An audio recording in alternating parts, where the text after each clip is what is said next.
Hi, I'm Jennifer and this is Kate and it's book haul time. Okay, so we have two end of summer book hauls to share with you today. The first one is from the really big, really good, really cheap book sale, which happens here every August, and we look forward to that one so much because it's a great chance for us to stock up on books for our little free library and also to find children's books for our library at church. And then I am an August birthday, so our other haul is a little mini birthday book haul. I had a couple of books that I got for my birthday and I want to share those with you. So Kate's going to lead off this haul video, so I'm turning it over to her. Okay, so my haul is just really small. It is only 3 books because goodness knows I don't need to add anything more to my TBR pile. And the first one is Have a Great Day by Norman Vincent Peale. This is just a book of like daily affirmations for positive living, as it says. Just different motivational readings for every day of the year. And it came highly recommended to me, so I'm interested to start reading probably in September and check it out. Then the next book is Once a Queen by Sarah Arthur. So this one is kind of a like fantasy type of book. It follows Ava. She is spending the summer at a manor house in England, and she discovers that the staff believe in these other fantasy worlds and believe in portals that connect our world to the fantasy worlds. And so she starts investigating and discovers that her grandmother was once a queen of one of these worlds. So I don't really know anything about this book beyond what is on the back cover, but that sounds enough for me. It sounds really interesting. So I'm probably going to pick this one up soon. It has me intrigued and I will definitely do a review of it. And my last book is Worth Dying For by Marie C. Kaiser. So she is one of the Catholic teen books authors, and this is kind of the sequel to her other book, Heaven's Hunter, which I read back in March, I think it was. And I really enjoyed that book. And for a long time, I didn't know there was a second book, but it just came out this year. So of course I wanted to get my hands on it. And Catholic sci-fi is such a small genre. And so I just kind of eat up anything that's in it. I really am a sci-fi type of girl. So I'm definitely absolutely looking forward to reading this book. Okay, so now let's take a look at the books that we bought at the really big book sale. On the last day, it was fill a bag for $15, and we definitely took full advantage of that. And we did manage to score some really fun and interesting finds, which is kind of surprising because it's the last day and everything was really picked over from the whole weekend. Right, when we walked in, we weren't really hopeful when we saw how many of the tables were empty, but we found some really fun books, so we're super excited to show them to you. And like we mentioned earlier, some of them are going to the Little Free Library and some of them are going to the church library. And I believe the church library books are on the top, so we're going to start by going through those. All right, this one is so cute, the Easter story. I mean, it has all the animals. I was super excited for this one. Oh my goodness. We have Women of Our Time series on Mother Teresa. That was a good find. Yeah. Okay. Got pictures. Got pictures. And this one, it was the 10,000 Adventures of Minnesota Dan. I've never heard of this series before, but it's a series.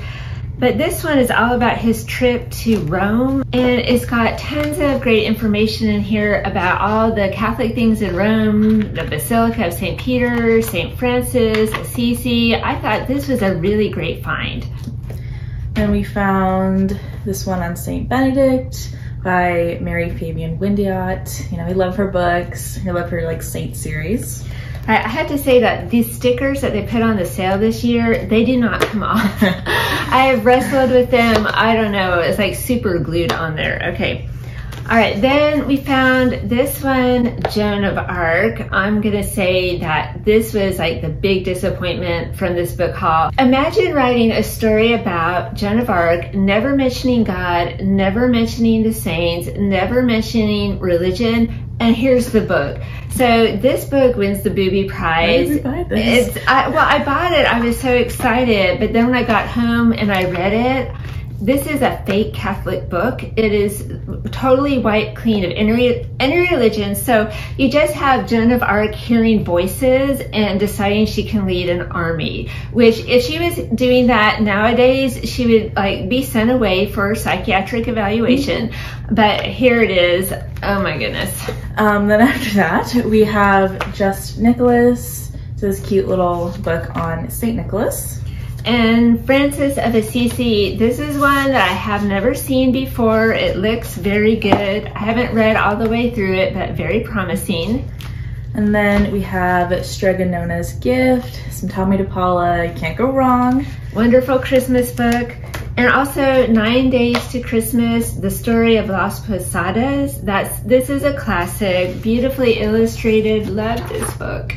Okay, and then the last one for church was St. Peter's Story, which I was happy to find because we just took a book out of the library about St. Peter because the illustrations were frightening. And one of the librarians said, this made my granddaughter cry. So we took it out, and then I was really happy that we found this one to replace it with. So then for Little Free Library books, it is mostly children's books, as many of you are probably aware. So that's pretty much all we have in here is a variety of children's books.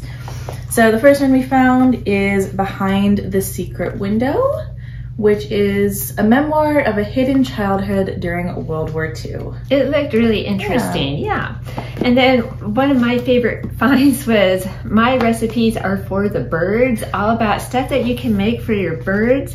But it's so cute, like bunting bread and Dove Delight and Nuthat Nibble. So we are definitely going to try out some of these recipes. We found a very nice copy of From the Mixed Up Files of Mrs. Basil E. Frankweiler. So another classic book. Classic, for sure. All right, this quilting book made me laugh because it is definitely a fun book teaching your kids how to quilt, perfect for the Little Free Library. However, when I saw the pictures in here, I thought, oh, this must be from, you know, like 1980s, early 90s, because look, I mean, braids and the bright primary colors.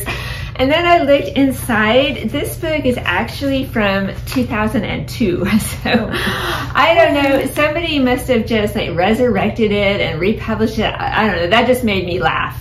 And we found The 17th Swap. Oh, that's such a good one. Great book. Yeah, about trading up, and it's such a great story. And then this book, I'm just so excited. How to Care for Your Pet Tarantula. I can't wait to put this in the library. Some kid is going to take it home, and some mom who is not me is just going to be stuck with buying a pet tarantula. I am not sorry, no apologies. Then we found this book, Soup on Wheels, which we had to buy because look at the cover. Oh my goodness. Crazy. Can't wait to read that before I put it out. And it says, yeah, the cover, the picture, what is going on with that? So great. The top says, are the boys headed for trouble or triumph? I don't Take know. a guess. Okay. So remember Value Tales? Remember that whole series? I found one today that just brought back memories. This is the story of Cochise, Truth and Trust. And then we found this book, Whatever Happens to Kittens, which is just absolutely adorable. The best illustrations in there. Makes me want to go get a bunch of kittens. All right, and then I just had to buy this one, Bingo Brown's Guide to Romance. I mean, goodness. Again, I'm going to read this one before I put it out, but it just looks so cute. The cover just sold this book. Then we have a middle school novel, which is Chasing Vermeer, which looks like a fun kind of art mystery, maybe something about the FBI. I don't know. I think I've read that one. They're pretty good art history mysteries, sort of. They're fun. All right, and then this another middle school novel, The Lost Track of Time. I read the back. This is about a girl whose life is completely overscheduled, which I think a lot of our teens struggle with. So this is what happens when she discovers that she has an unscheduled block of time. So this sounds really intriguing, really good. In Search of the Lost Colony, which Roanoke, yeah. There's no other famous lost colony. but it's got animals in it. I don't know. It just looks really cute. fun. We've been to the Outer Banks, so I don't know. That one just caught our eye. The animals of the Outer Banks, yes. Okay. And then we couldn't believe it. On the last day of the sale, we found a Hilda van Stockum book in almost like new condition. Resistance in Amsterdam, The Borrowed House. We have not read this one. It's from Bethlehem Books. So, wow, this was one of the highlights of the last day. Look at my book, which How Kids Can Write and Illustrate Terrific Books. That will be fun. Some kid will ride up on their bike to the Little Free Library and find that and go home and become a novelist. The writing process. The writing process. Another really fun one is 101 Things You've Got to Do Before You're 12. I actually did this with my kids. Remember this one, Kate? Yeah, I did not do half of those things before I turned 12. Well, we didn't do all of these things before they turned 12. But it comes with stickers. It's just a really fun book. It's all like happy, fun things, you know, nothing weird, but just a good list to work on. Yeah, then we found The Roman Mysteries, The Prophet from Ephesus, which I have read quite a few of the books in this series, and they're really fun. They're great for like middle school, a good look into ancient Rome. Then this book, Seven Gill, The Shark and Me. Never heard of it, just looked interesting. It does look interesting. Then classic Owls in the Family. Maybe some of you out there have read this one. It's a fun story.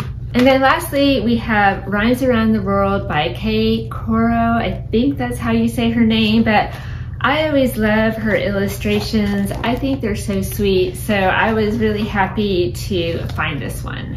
So our bag is empty now, but I think it was a pretty good haul for $15 You got quite a lot of books. You can restock the Little Free Library. Yeah, our Little Free Library is sadly depleted at the moment. End of summer, that's pretty typical. A whole fresh wave of new books ready to hit the shelves. That's right. So let us know down in the comments if you recognize any of our titles or which book from the haul was your favorite. So we hope you enjoyed today's video. Thank you so much for watching, and we'll see you next time. Bye.